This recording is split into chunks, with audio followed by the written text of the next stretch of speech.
Welcome to Free Your Mind Reviews. This is Chris Johnson with a review of Jojo Rabbit. So, Jojo Rabbit is the story of a young boy basically training to be a Nazi soldier. And he's very loyal and he's obsessed with the Nazis, he's obsessed with Hitler, he is obsessed for fighting for his beloved Nazi Germany. But his life is taken for a spin when he realizes that a young Jew is hiding in his house.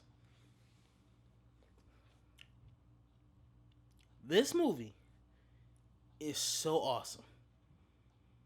So awesome. It's directed by the great Taika Waititi, who, of course, did Hunt for the Wilder People. And, of course, his last film as a director was the absolutely effortlessly entertaining and awesome Thor Ragnarok. Easily the best Thor of the three.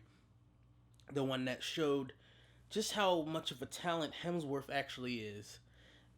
It's amazing. Even though I like Thor before that, but it's such amazing still the jump from the first two Thors, in particular the second Thor, to the third one because of Taika's work on that film. So of course, when you do something like that, for me, same thing with Chris Nolan, for example, when he did the Dark Knight trilogy, and basically what you did for my character, beautiful character growing up. I will be loyal to you forever, so I'm going to go see anything you make.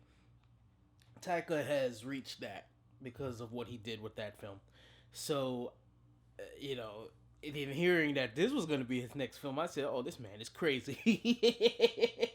Especially when he himself was going to be playing the imaginary friend version of Hitler. That's nuts.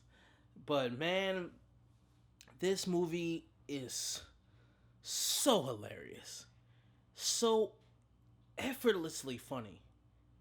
So I'm laughing like a crazy man, to the point that I had to rest my head on the wall next to me because I was just out of it at one point. I just didn't have any more energy left. So witty, so quirky, and the thing is, people need to understand. This is almost like a 2019 Doctor Strangelove to me. Okay, the Holocaust is not funny. Nazis are not funny. But you know what? If something is so moronic as being a Nazi, it's something as so stupid as being hateful and being a racist, right? Make fun of it. Show how stupid it is. Show that you have no power left. Because you're a moron. And I'm going to show you that you're a moron. And I'm going to have the audience laugh their ass off. Why not? That's what the great satires are. That's what Dr. Strangelove did. They showed the fears and the scares of what nuclear war can bring you. It made you laugh your ass off while at the same time making you completely aware of the implications that we were going to be facing at that time. You don't just have to... And I went to go see a Q&A with Taika last night at Lincoln Square. And it was he made a little funny crack with Joker. People you go see Joker next door, and it's like, that's true. Joker's amazing, but you don't have to make just dark and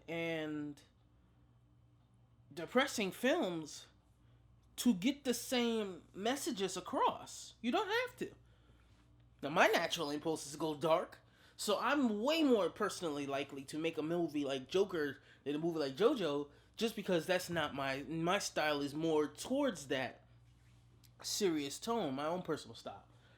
But that just makes me even more appreciative when somebody can do it in another way.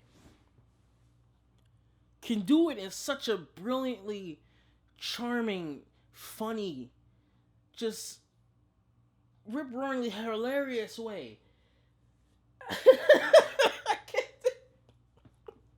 And then the little kid lead actor is fantastic as Jojo. in his journey from being obsessive Nazi scourge, wannabe Nazi scourge, to kind of realizing how stupid it is, how childish it is, you know? Adults acting like heathens and savages and doing terrible things and burning books and hurting innocents, and for what? This movie shows all of that, but in the funniest way possible. I freaking love that, man. The little girl playing the runaway Jewish girl is amazing too. The real perfect mix for me of vulnerable and really strong. That's what I really love. You know, that's why I love Ripley growing up so much. That's why I love Sarah Connor growing up so much, because you can't just, oh, look at me, I'm strong, and then that's it. Because the vulnerability makes the stronger moments even better to me. We can't forget that in this day and age where people are just so obsessed with the strength. Strength is great, but mistakes and vulnerability, they help fuel the characters to greatness to go with that strength. And then, you know, the supporting cast of the veterans that we get to anchor around the children. Speaking of the children, there's a great little kid in here who plays JoJo's best friend. And there are times where I start thinking about Simon Pegg and Nick Frost when I see these two kids. And it's funny because the best friend is adorable. The whole crowd go like, oh, you know. Cute little fat kid with Harry Potter looking glasses, you know. Great chemistry, him and JoJo. But to go back to the veterans in this, Sam Rockwell playing like the Nazi teacher soldier, absolutely hilarious. Stephen Merchant, the investigative Nazi, absolutely hilarious. Didn't think of him as a Nazi before, but you know what? Perfect casting with his look and his crazy tallness. You know, good lord. There's one thing when he was standing next to Hugh Jackman looking that tall, even though Hugh Jackman's tall too, but standing next to like Sam Rockwell, towering over him like he's the Big Show. Nuts. Another great notch on Stephen Merchant's belt this year, because he himself directed and acted in Fighting With My Family, the movie about WWE wrestler Paige. Go check that out, people. And Scarlett, you know, if there's one good thing to happen with Iron Man and Black Widow's characters in Avengers Endgame, is the fact that we can see them, and Captain America as well, we can see them, those actors, in other stuff a little more now. Even though I adored them as those characters and I adore those movies.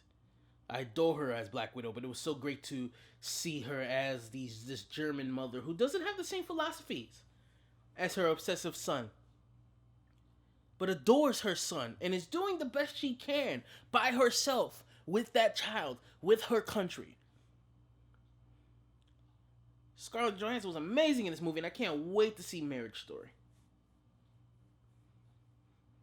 Having such a great year with the trifecta, with the Avengers trifecta, with the Jojo Rabbit trifecta, and now with the Marriage Story.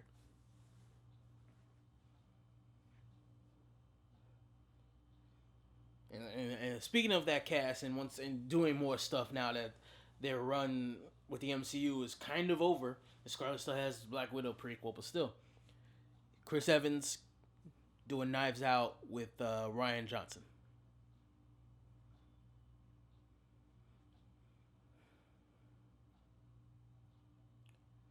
And in watching the Q&A,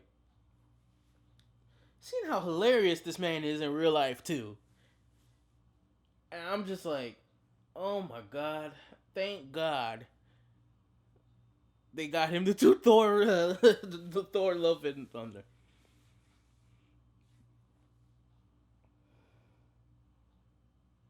Because this man is a supreme talent with all of his work. Absolute supreme talent. Don't let people tell you that comedies can't be great storytelling. That's horseshit.